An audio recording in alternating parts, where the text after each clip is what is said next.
welcome to another fascinating episode of the Chocolate Box Present. Yes, I fluffed that up, but hey, we can do that a little bit. This is public access, so we're gonna continue. Welcome to the program. Thank you. Glad to be back. It's been a while. Been a while. But let me introduce you again. This is Miss Tia Capers. My name is Chocolate Drop, and you're watching the Chocolate Box. And what I wanted to do is to start off by saying that the title of this episode is This Vegan Lifestyle. And Miss Tia Capers is a healthy lifestyle advocate. Did I say it right? Health, yeah, that's Right. good enough. Okay. So she's going to talk about eating healthy, what you have to do to kind of make sure your body is going to serve you as you get to up there in age. So again, welcome to the program. Thank you.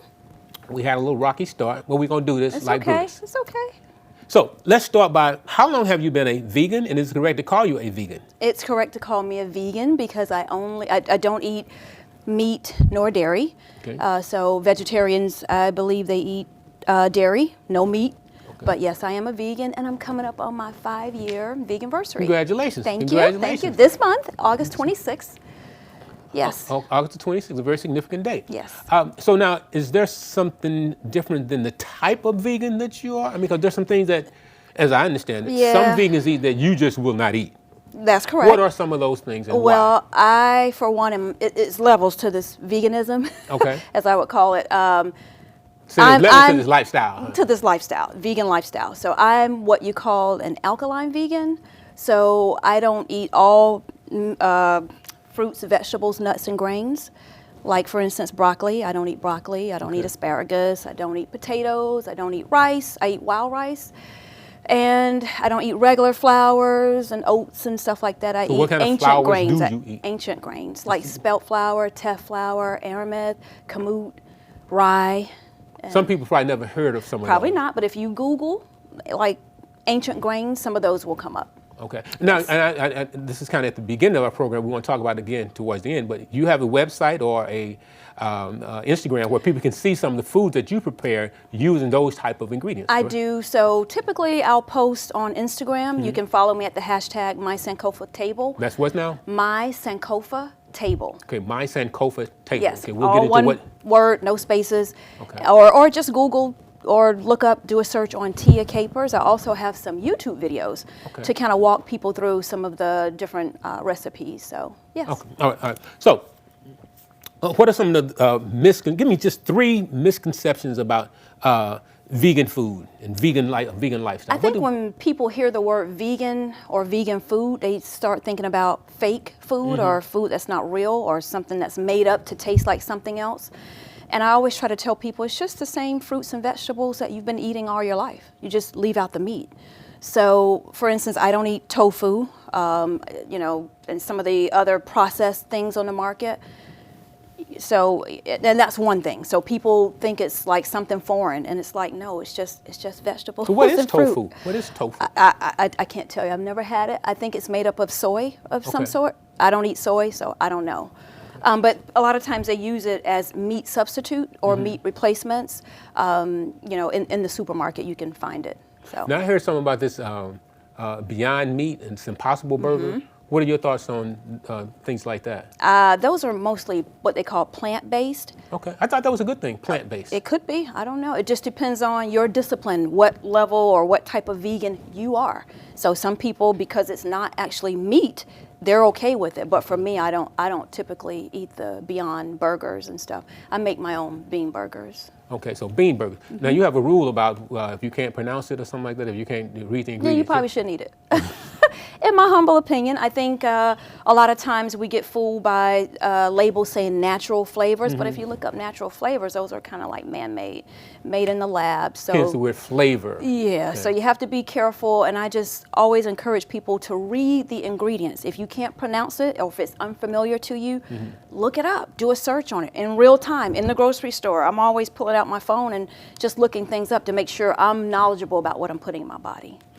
Places like Whole Foods, it's almost become synonymous with that. If you want to go and get an apple in Whole Foods, you almost have to take out a mortgage, because they said it's so costly to eat healthy. Is it really costly to eat Well, healthy? that's another misconception. So it depends on what you're eating and what you're incorporating. Now, I have, and friends of mine have, organic gardens. So kind of year round, or most of the seasons except for the colder months, and even in the cold months we grow greens or kale or chard or something like that. So it's always good to try to grow something. I don't care if it's just a tomato plant, but that's another misconception, that it costs a lot. And my thing is, it's going to cost you. So just get that in your spirit.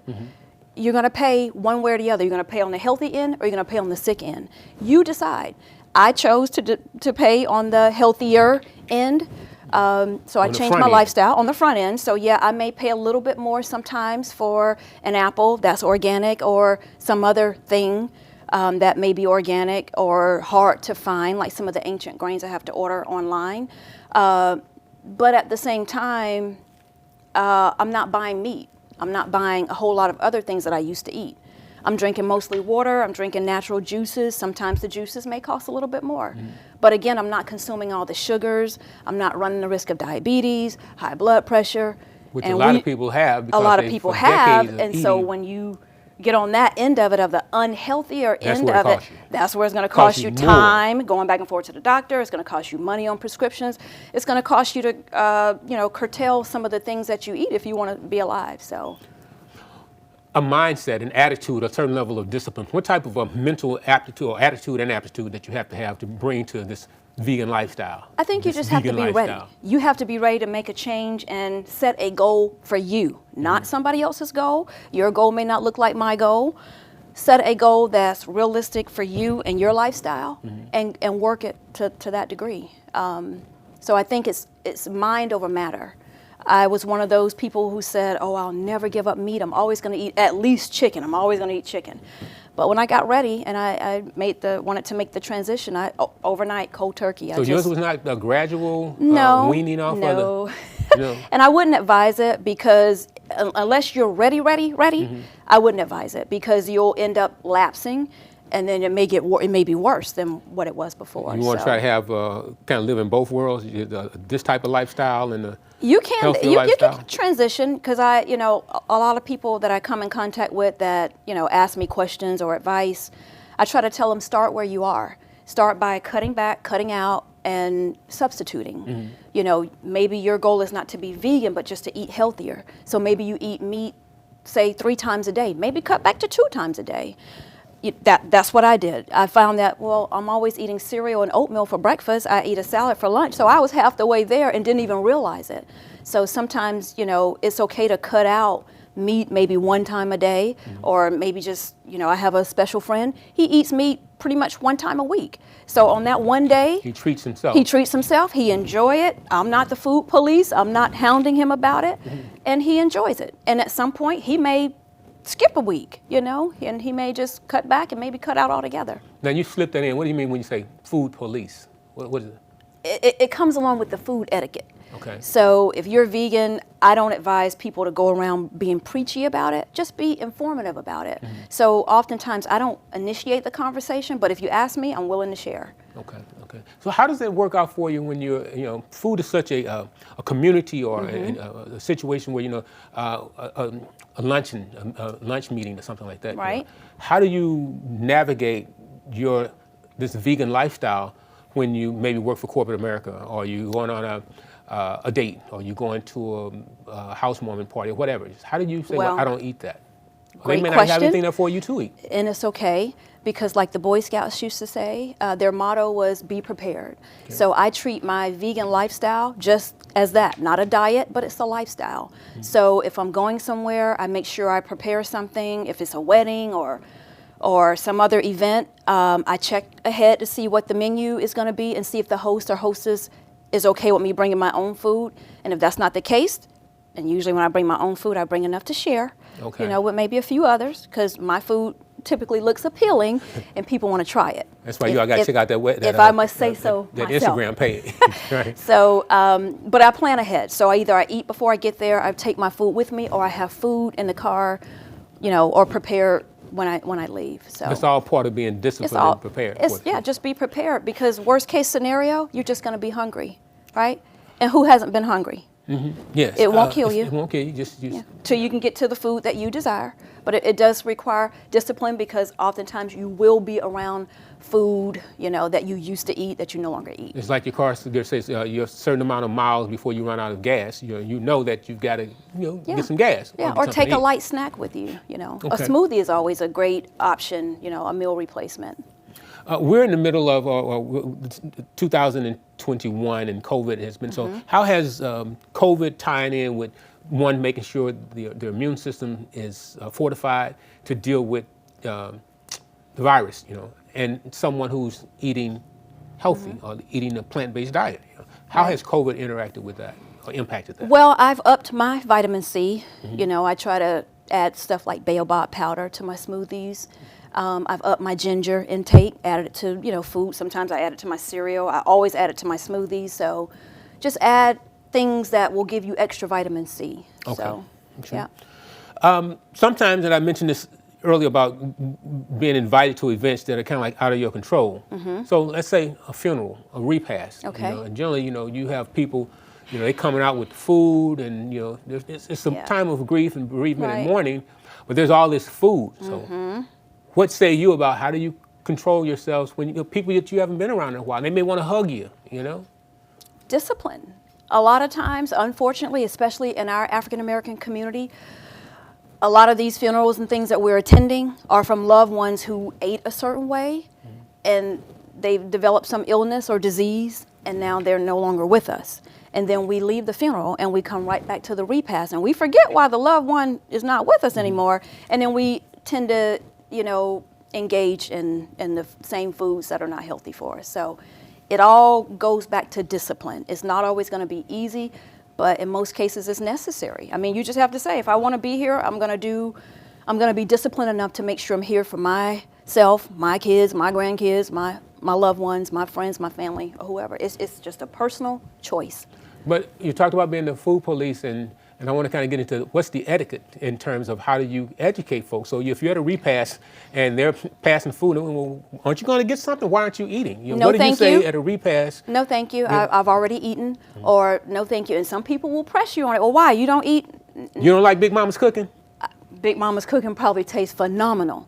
However, I'm vegan and I don't eat X, Y, and Z. So again, I don't initiate it, but if you engage me, I'll be honest about it. And, and I'm okay with it. I'm comfortable with me. I have to live with me and the choices that I make for me. So you say you've been doing this for over 5 years? For almost 5 years. Almost 5 years. Yes.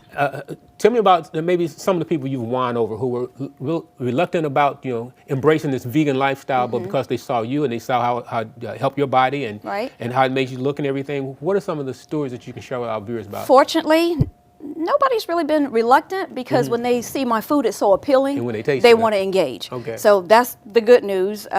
Most people ask me, like if they see my food, like I had a coworker a while back, and we did a program, your show together.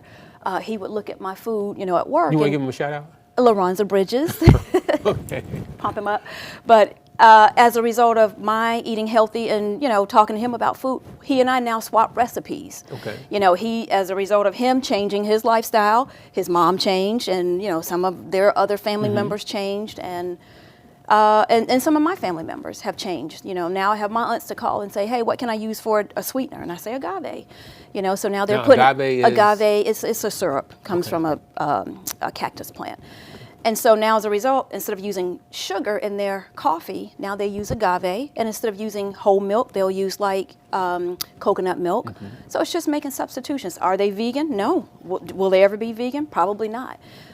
Just recently went to Florida to celebrate my 50th birthday. Okay. And I saw. Congratulations. Thank you. I saw some of my aunts and took some items from the garden. And now they're sending me pictures of the items that they prepared. They're, some things they aren't used to eating, like butternut squash. But now they're, preparing it and they're good. So. Earlier I mentioned about whole foods and kind of took a jab at the cost of eating healthy. Particularly in African American communities, we wouldn't find a whole food. The demographics doesn't quite work for that type of Very true. Store. But I want you to kind of talk a little bit about racism, food deserts, and eating healthy.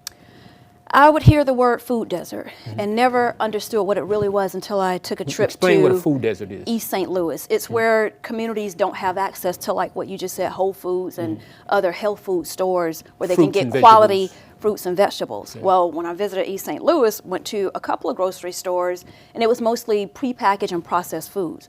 Hardly any vegetables, and it was saddening to me because I travel with my hot plate and skillet, and I'm ready to cook at any So you given call those, time. hotel shenanigans, right? Hotel hot plate shenanigans, yes. Okay. And I'm always willing to cook because vegetables don't take long, and if you have to, you can eat them raw. It's okay. So I'm always prepared in that way because not all restaurants cater to my lifestyle. I don't eat all oils. I don't eat all salt, and I don't eat any sugar.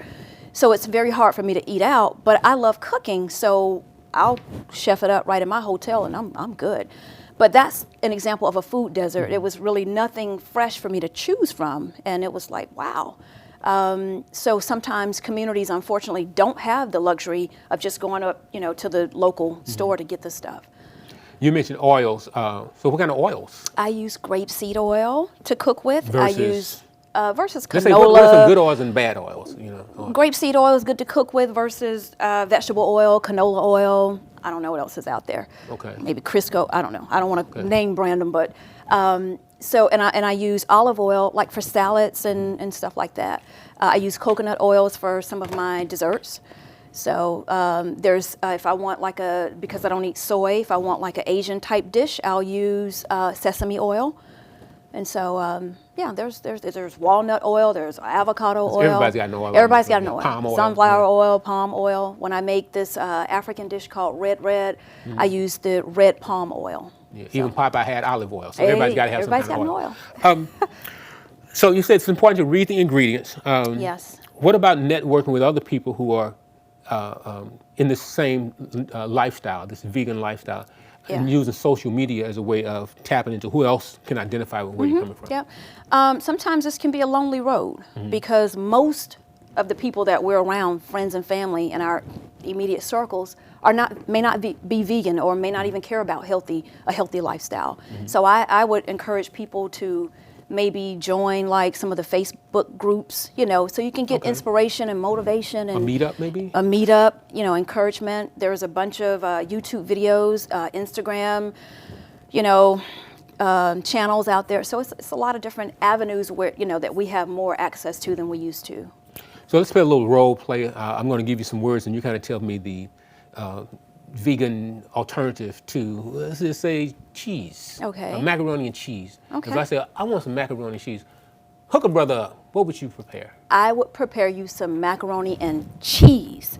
But it's cheese. It would be walnut cheese. It would be a cheese sauce. Okay. And is it going to taste just like melted gooey cheese? Probably not, but it's going to be really good. And it's healthy. And it's healthy. It's just walnuts and coconut milk, lime juice, grapeseed oil, sea salt, onion powder. But let's say I want meatloaf.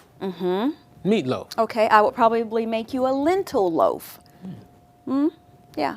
Lentil? Lentil, like It's a bean? It's like kind of like a bean in the bean family. Yes. Okay, but Yeah. it's no meat. No meat. Okay. I like Haagen-Dazs rum raisin ice cream. I got you covered. I would Oh, yeah? probably make you a really nice cream is what we call it. Nice cream? Nice cream. It's Dairy free. Not ice cream, huh? Nice and smooth and creamy, and you can flavor it however you want. And it's about 3 ingredients. Yes. Let me see, what else could I kind of dig up you up? I like pastries. I like cakes and Got you covered. pies Spelt and flour cookies. all day long. Okay. Yeah. What are some of the things you made with spelt flour that most people, like pancakes and stuff like that? Yeah, I had pancakes today. So pancakes, waffles, cakes, donuts, muffins. So what makes yours different than what are you giving up? And that's not the sacrificing the exchange that make. Now usually because I don't eat baking soda, but not all vegans are like me. Some vegans So will eat baking some soda. vegans do eat baking soda, so theirs will rise like regular cake flours. Mine does not. Mine will be a little bit more dense, but I'll use a sparkling spring water to give it a lift. Okay. Or I'll use something like sometimes chia seeds, like a chia egg, or like You mentioned something about flax aqua. egg, aquafaba, which is And like what is it's aquafaba? like the juice from the chickpeas. Okay. So So- what do you do with that to make it do what it? You can whip it and fluff it up and fold it in, and it'll give your pastries a lift. Okay. Yeah, so there's sometimes you become like a scientist almost. Okay. Like a MacGyver in the kitchen. Yeah, but then I didn't know all these things when I got started. Right. So I sit here now almost like an expert to some, but I started off didn't know where to turn. So I had to do research and YouTube videos and just try to figure it out. Well, we're moving towards the conclusion of our program, but I want to ask you about your inspiration. Okay. Who got you started, the namesake. So let's give a shout out to him. And Yes, we want to just mention some things that the are happening. great herbalist, the late ancestor, Dr. Alfredo Bowman, better known as Dr. Sebi. I learned about him after he made transition. So August 6th was his, I guess, death anniversary, if you would say, where we remembered Dr. Sebi. So it was after his passing that I found out about him, and then I went down this healthy lifestyle path. So and some of our viewers may be familiar. By the way, mention that website again where they can see some of your food. If they follow the hashtag #MySankofa table. Okay, Sankofa is like the bird. The bird, right? yeah. You go back to fetch it and bring it forth. So I'm going back to just a basic lifestyle of eating and health and wellness. Fruits, vegetables, nuts, grains, organic as possible. Not every single thing you're going to find organic, but as much as possible. And everything that's natural, that actually grows. So yeah. And so now back to Dr. Sebi. What are some of the other people that his name is normally associated with who may be household names? I know Nick Cannon. Well, first of all, Nipsey Hussle, before he was killed, he had started a documentary on Dr. Sebi. And after he was killed, then Nick Cannon picked it up, and it's yet to be released. So some people may be familiar with him from that, from those things. And also back in the 80s, he won his court case where he, the government had it against him for curing or having a cure for AIDS. So. Okay. All right. Now, I understand at some point you're looking to kind of perhaps do your own program or a podcast or somebody. Yes, there's a lot of talk about a recipe. You keep getting this, and so what else is on the horizon for? I am working on a cookbook. Okay. Yes, I've been asked hundreds of times, so I'm going to honor that. I'm working on a cookbook so I can at least leave some of these things that I have in my head behind for people that may be interested in transitioning to a healthier lifestyle. And yes, I may do a show someday. I'm currently taking classes to hone my skills and maybe have my own show. Good, so I can help even more people. So you say there are levels to this veganism. Yes. I got alkaline, starchitarian, et cetera. All vegans aren't created equal. What do you mean by that? All vegans are not created equal. Well, they're not. Like I said in the beginning, I'm alkaline vegan, so there are certain fruits, vegetables, nuts, and grains that I don't eat. Things that may be considered hybrid or, at some point starch was mixed to them and made them, into non-natural foods. They grow from the ground, but their origin may not be as natural as some other foods. So, and some people are vegan and they eat a lot of pasta. They eat a lot of bread. They eat a lot of potatoes. So it's levels. That's starch, though, isn't it? It's Carbs? starch. Okay. Yeah. It's So, starch. like you say, there are levels. Huh? Yeah, it's levels to it. So you have to decide what you can live. which one you what's your want to phrase? be. Okay. Yeah, make a decision you can live with. Okay. Right. I mentioned earlier about the time of the year. This is COVID, and I don't want to get you anything that's going to get you in political hot water. Right. But there's this back and forth with the shot, the flu, the jab. Share with whatever you will for our viewers your stance on that and why, or you can remain silent on it. I don't have a stance because I don't think I know enough at this point. So I don't really take a stance. I always encourage people to make a decision they can live with. But in the meantime, get your health in order so that if anything, the flu, a cold, anything comes upon Your immune system is already it's already up, and you know how to, kind of self-medicate to a degree. I'm not saying self-medicate against COVID, but if you feel a little scratchy throat, you probably need to go drink some herbal tea. And make some soups and and keep some warm liquids in you. I incorporate herbal tea in my daily regimen. I drink tea year round, all day, every day. I eat soup year round. I experiment with different types of soups. So I think it's just always important to make sure that your health is in ultimate. It's on point. Yeah. So if something does come against you, at least you might stand a chance of fighting your body, being able to fight against it. Great. Yep. Well, are there, as we move towards the conclusion of our program, anything else you'd like to share with our viewers that I may have overlooked? And this is an opportunity to kind of impart that wisdom so that people years from now will remember the day that they watched this episode of the Chocolate Box, and that gorgeous woman said something that just changed their life, and they became an alkaline vegan overnight because of something that you said. Maybe not. Because maybe going not. back to what I said, you have to set a goal for yourself. Your goal may not look Make like a mine. decision that you can live with. Make a decision you can live with, and start somewhere. Start right where you are. Do the things that you can realistically do within reason. If that means cutting back something, cutting out something, or substituting something, and that's all I have.